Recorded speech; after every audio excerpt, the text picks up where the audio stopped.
ఈ దౌలతాబాద్ పోలీస్ స్టేషన్లో సాయిలు ఏఎస్ఐగా పనిచేసి ఈరోజే మెదక్ డిస్టిక్కు ట్రాన్స్ఫర్ అయిపోతున్నందుకు ఆయనకు కొంచెం సంతోషంతో పాటు కొద్దిగా బాధగా కూడా ఉంది. ఎందుకంటే 3 సంవత్సరాలుగా ఏఎస్ఐ ప్రమోషన్ తీసుకున్నాక ఇక్కడికి వచ్చి పనిచేసిండు.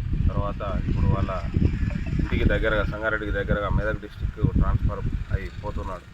అది మనకు కొంచెం బాధాకరమే. కానీ ఆయనకు దగ్గరికి పోతున్నందుకు కూడా ఆయన చాలా సంతోషంగా ఉండాలి.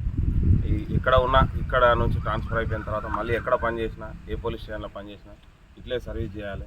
పబ్లిక్లో కూడా మంచి పేరు తీసుకోవాలి, మంచిగా సర్వీస్ చేయాలి.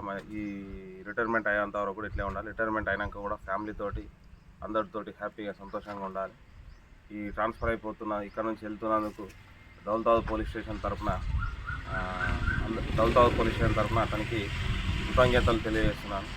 భవిష్యత్తులో కూడా ఇంకా మంచిగా వర్క్ చేయాలి, ఫ్యామిలీతో కూడా మంచిగా హ్యాపీగా ఉండాలని చెప్పి కోరుకుంటున్నాను. All the best.